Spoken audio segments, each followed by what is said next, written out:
Bien, continuamos ahora explicando el tema de trabajo de energía. Ya vimos en el video anterior, parte 1, la explicación sobre las leyes de Newton. Ahora vamos a utilizar esa ley de Newton más otras consideraciones físicas y geométricas para calcular lo que es el trabajo. ¿Pero qué es el trabajo? Bien, leamos rápidamente lo que dice allí. Cuando se aplica un conjunto de fuerzas sobre un cuerpo, este puede desplazarse. La sumatoria de las fuerzas se convierte en una fuerza total, la cual hace que el cuerpo se desplace. Ahora bien, tanto el desplazamiento como las fuerzas son vectores, y estos pueden combinarse a través de una operación matemática, la cual da como resultado un número o un escalar. La operación se denomina producto escalar, y la magnitud física que surge de combinar la fuerza con el desplazamiento se denomina trabajo, y se representa con la letra W del inglés work, y se calcula de esta manera: W igual a F multiplicado por X, pero el producto, la multiplicación no es una multiplicación ordinaria, es una multiplicación entre dos vectores, que da como resultado un escalar. Yo les recomiendo, les invito a que vayan a la serie de videos sobre vectores y busquen el último video, que si mal no recuerdo es el 8, video número 8, ahí se explica lo que es el producto escalar y cómo se puede calcular. De todas maneras, aquí vamos a rescatar un poco de lo que se explica en ese video. Bien, aquí dice entonces, donde F es la fuerza total que actúa sobre el cuerpo. Recuerden que esa F total es la sumatoria de varias fuerzas. Y X es el desplazamiento en una sola dimensión, en este caso pues a lo largo del eje X.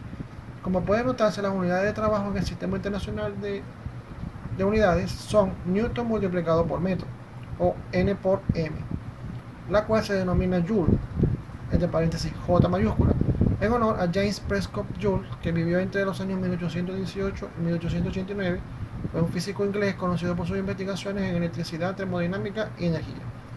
El producto escalar puede calcularse de la siguiente manera, así como lo vemos aquí. Esto se lee F punto X. F punto X. Este es el punto, hay que resaltarlo porque recuerden, no es una multiplicación ordinaria. Y eso es igual a magnitud de F, pues aquí estoy rescatando la letra F sin flecha, quiere decir que me estoy refiriendo a su magnitud, multiplicado por X. Aquí sí tenemos una multiplicación común, porque ya no estamos trabajando con vectores sino con 1, por coseno de alfa, donde alfa es el ángulo entre los vectores F y X, debido a que los vectores fuerza y desplazamiento no necesariamente deben estar alineados en la misma dirección. Ojo, no necesariamente, es decir, yo puedo aplicar una fuerza para desplazar a un vector, a un móvil, perdón, y la puedo aplicar la fuerza en la misma dirección del desplazamiento. Eso no hay ningún problema.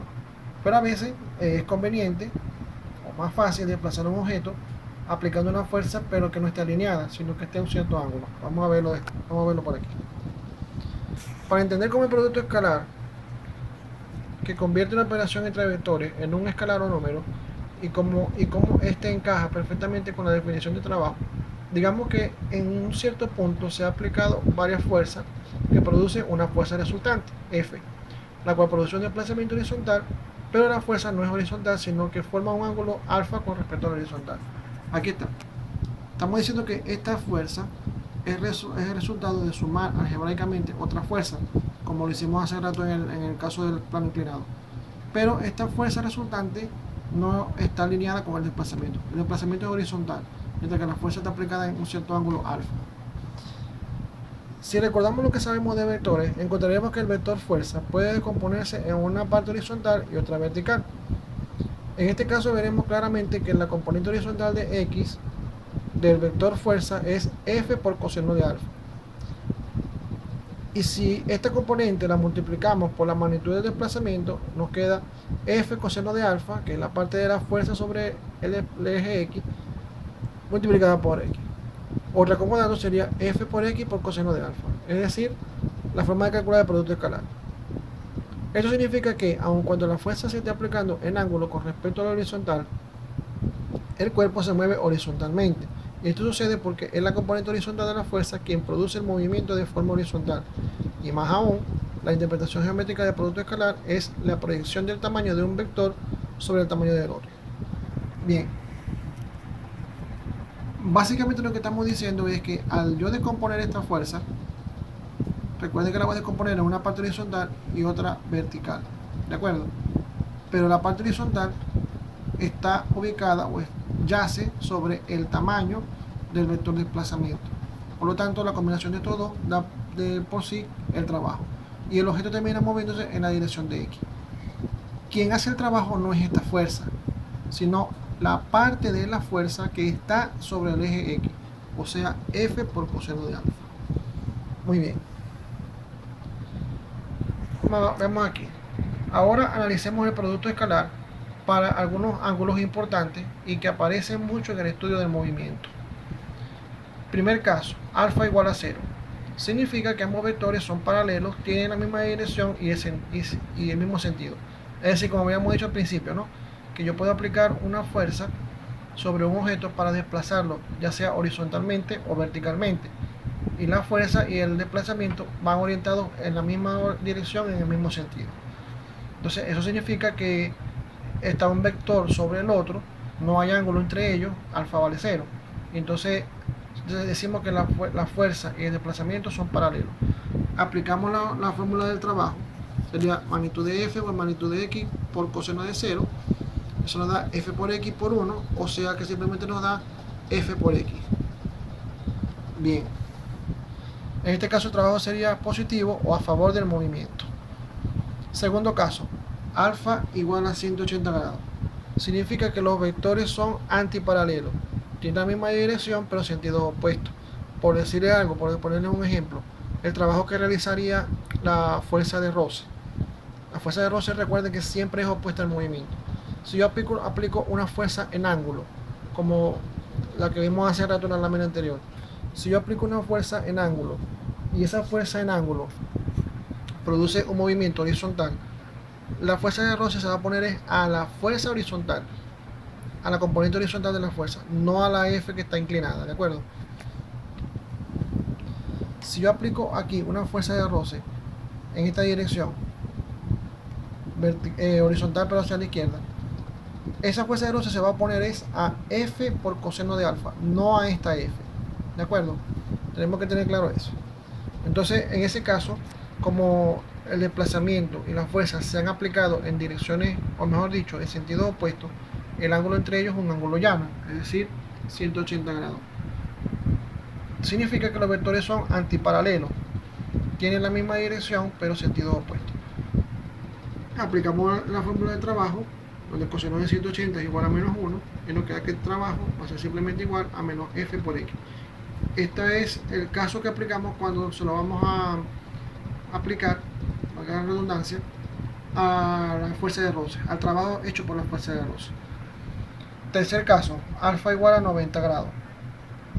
Significa que los vectores son perpendiculares entre sí. ¿Cuáles vectores? El vector fuerza y el vector desplazamiento, no se nos olvide. Tienen diferente dirección y sentido. En este caso sería el trabajo aplicando la fórmula así: magnitud de F por magnitud de X por coseno de 90. Quiere decir que eso va a ser F por X por 0, ya que el coseno de 90 vale 0. Por lo tanto, en este caso el trabajo vale 0. Es decir, por ejemplo, si yo quiero mover un objeto horizontalmente y yo sé que sobre ese cuerpo están actuando la normal y está actuando el peso, ¿de acuerdo? Pero si el movimiento es horizontal, tanto el peso como la normal, en ambos casos van a ser perpendiculares al movimiento. Y si yo quiero calcular el trabajo producido por la fuerza normal o el trabajo producido por el peso, esos trabajos van a ser iguales a 0. ¿Por qué? Porque tanto el peso como la normal van a ser perpendiculares a la dirección de desplazamiento. No hay proyección de la fuerza sobre el desplazamiento y por lo tanto no hay trabajo. Entonces aquí tenemos esto que necesitamos saber sobre el trabajo. Otra cosa que necesitamos saber y que lo voy a decir acá un poco en palabras, después más adelante les mostraré eso en fórmula, se los voy a mostrar en la parte del simulador, cuando trabajemos con el simulador, cuando expliquemos lo que es el simulador, cómo lo vamos a usar.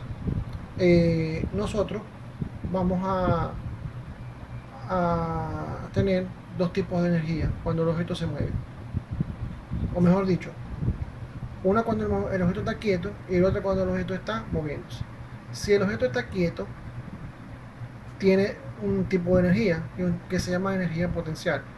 Ese tipo de energía le dice que es energía acumulada y se puede calcular, por ejemplo, en el caso del plano inclinado, del objeto en el plano inclinado. Si el objeto está en reposo, él está a una cierta altura del suelo.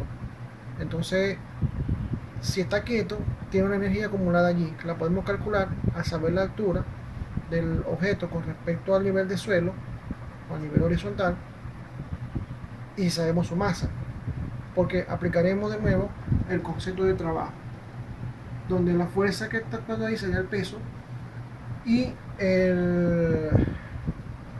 y estamos hablando de la dirección vertical, ¿de acuerdo? Entonces, en ese caso, pues podemos calcular fácilmente la energía potencial. Hay otro tipo de energía que se llama energía cinética, y esa es una energía que se obtiene o que viene en función del movimiento. Y como viene en función del movimiento, al momento de calcularla, está involucrada lo que es la velocidad.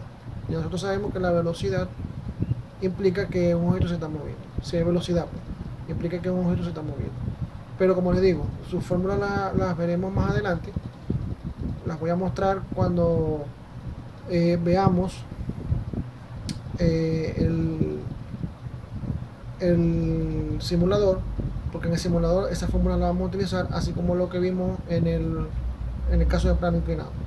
Entonces, vamos a culminar la parte de trabajo y energía aquí, y pasemos entonces ahora a explicar en un video cómo vamos a utilizar el simulador. Bueno, entonces combinamos esta parte y nos vamos con la parte del simulador.